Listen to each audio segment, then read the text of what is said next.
first off, could you describe yourself to our unseen film audience? Describe myself? Or say who you are, or they don't know you yet. Really? Well, you're looking at it. What do you think I am?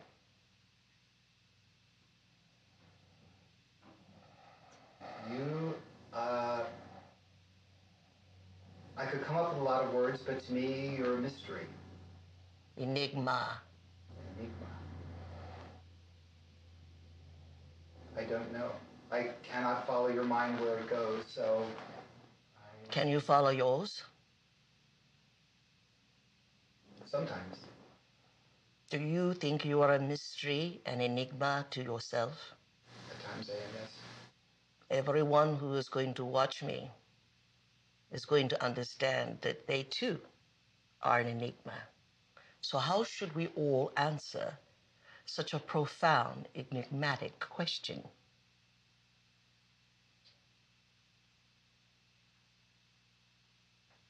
Mysterious.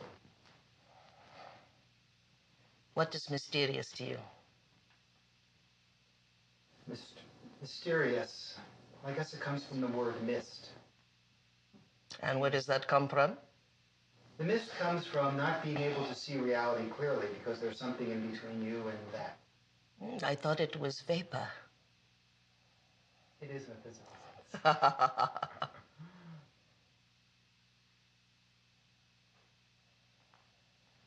What is it that you're not looking at? There is no mist here. I'm not looking at the spirit, the essence. Have you ever seen your own? No. Do you know anyone that has ever seen their own? I think you have. Yes, but I'm in a better viewing area.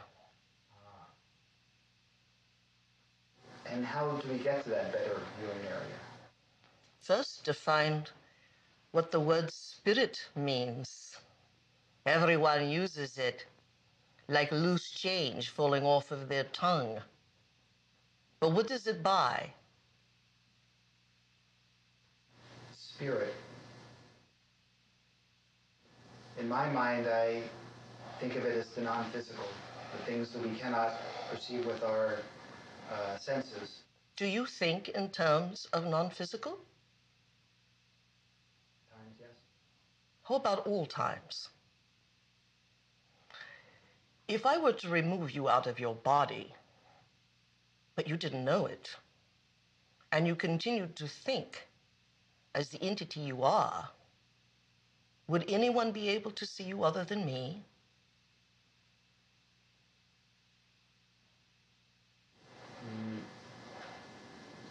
Other people might, but I know you would. I don't know who else would. But you see, the question is, what is spirit? And your answer is that it is intangible. But intangibility also equates an enigma. It also equates illusion. It means illusionary.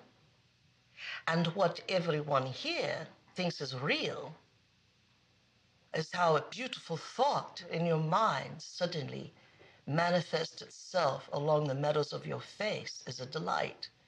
So they see your body as real.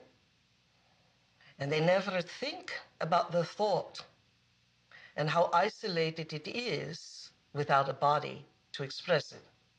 Now, the mind, is it real? You have one, don't you? Yes. Ah, is it intangible? Yes. Yes. Is nobility a word in which an entity thinks in terms of noble, righteous, the righteous action, the righteous thought? Is righteousness and nobility intangible as well? It's intangible in the physical sense, but it has real effects in the world. So Through the body, which is real, yes? Is love intangible? By that definition, yes. Is hate intangible? Yes. Is goodness intangible? Yes. How about God? At times the most intangible. So,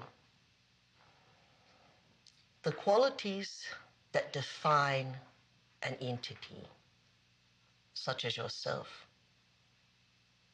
is not your beautiful body or your beautiful face. It's the intangible that defines you as who you are. And because they are merely concepts of thought, they have no fertileness. We cannot see them, as it were, unless we enact them through a modus operandi that we call our human body. But if we took all of you and all of those thoughts that are intangible away from the reality of your body, would we still have you? No. Beautiful. Now, if that is so, and we have reasoned it here, if that is so, then what becomes real? Is it our body? Is it our cumulative genetics? Is it how we look? Is it how we walk? Is it how much we weigh or don't weigh? Is it because we're a man over a woman, or a woman over a man, or a mixture of both? Is that who we are? Then why, my beautiful entity, should we define the substance of self as an enigma, unsubstantial, intangible, when it is the very thrust of what we are? I dare say we rather have the scheme of things of self reversed. But what is truly real is the composite of what we are, our thoughts, surface thoughts, subterranean thoughts, vast chasms of memory, and a vast indifference of feeling, the yet unthought. I dare say that is more of what we are, you and I, and all in this august body, and everyone in the world, seen and unseen. So, is everyone a mystery? Is everyone an enigma? They most certainly are, because the things of true virtue we cannot find on the body as openly as we have blue eyes and dark hair and moles or birthmarks or height. True elements of character are hidden behind the scheme of these adoring qualities. So what am I? I am reality, borrowing a body just like you are borrowing yours.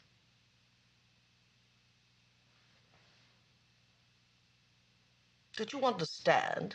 Yes, I did. So how can you continue to see the world as real if the self that is determining it to be real is intangible?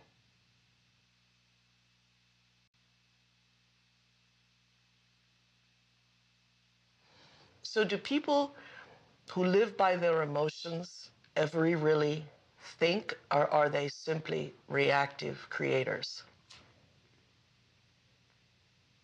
Most of the time, reactive creators. That's absolutely right. Now, what is illogical about that? And what is superstitious about that? Well, that's just pure reason now, ain't it? Well, then what is so beautiful is no one ever taught people this. And they never taught them that in understanding that intangible as creating reality. And the only reality they know is how they feel. So how can anyone really say they're in love with a specific person, for example? They're only in love with the anticipation of the emotions they're addicted to. Because the same person could fall out of favor the next week by not complying. My goodness, doesn't that change the landscape of our emotional outlook on personal needs and identities? How so? Well, then the rest, everything out there is just to basically arrange to give you your rush, your hit, your emotional. Would you want to be in love with someone, my beloved entity, that only saw you as a means to an end? No. Would you want to tell somebody you love them when in reality all they are is a means to an end? So how can we ever say that how we feel determines the gravity of our commitment in terms of that genuine noble character? Maybe the gravity of the commitment is based upon the constitution of sharing those same feelings. And maybe that's where it ends. Right? Right. So what does the Christian Bible tell you about this?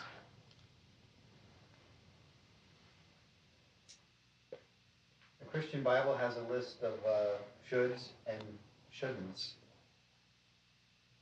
That we're all broken by Jehovah and Abraham. But go ahead.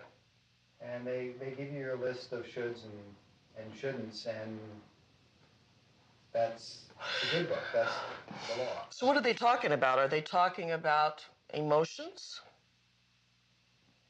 That's exactly what they're all talking about, aren't they? Do you know the Ten Commandments? I know most of them.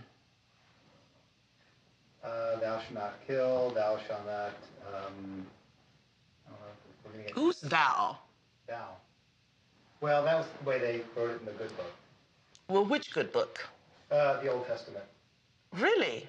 I thought the Old Testament was a configuration of King James. Continue with your With my 10? your 5 5 commandments. commandments. Thou shalt not steal.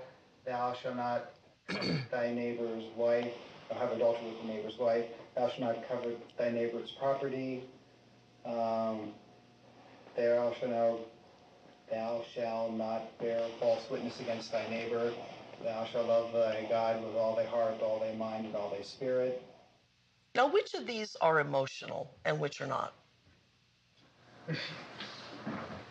Well, they're all pretty much designed to keep the emotions in check. Brilliant. Keep a lid on the furnace, as it were. Think it ever worked?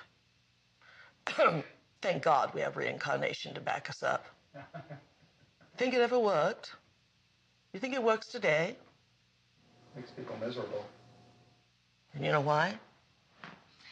The reason that today is such a beautiful day and your epic is everyone's breaking all those laws. You know why they are? Because they had to experience all of them in order to be wise about any of them. You can't cure an addict until you give an addict everything they want and then they ask for no more. That is when we have owned an experience, and that is when we are wise.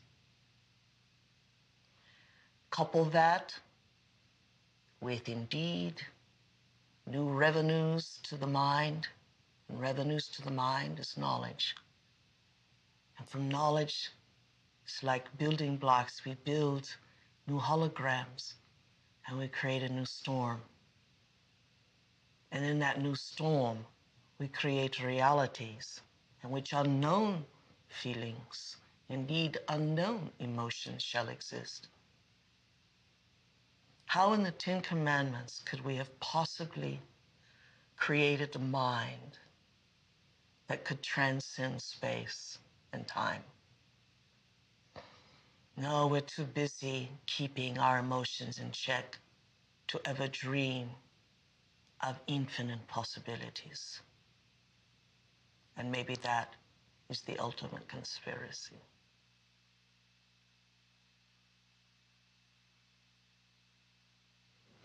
So what is the difference between you and me in your first question? You asked me, what am I? What do you think I am now?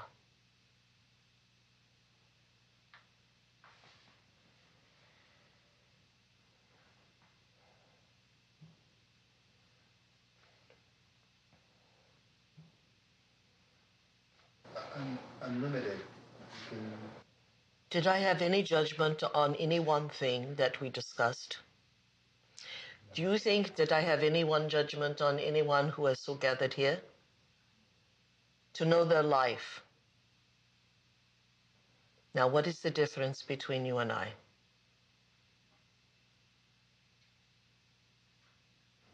I have judgments on everyone and everything. Yes, that's true. So does everyone else. Now, the great question is, why do you judge anyone? What is the basis for that emotional superiority?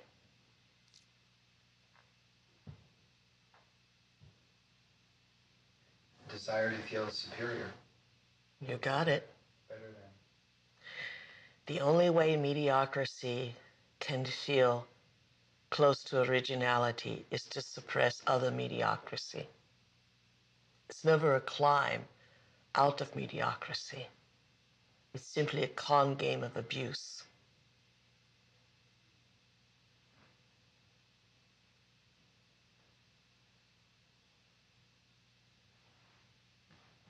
So if you knew what I knew, would you judge anyone in this room?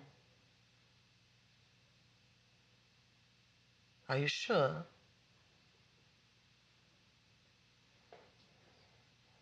You know why you wouldn't?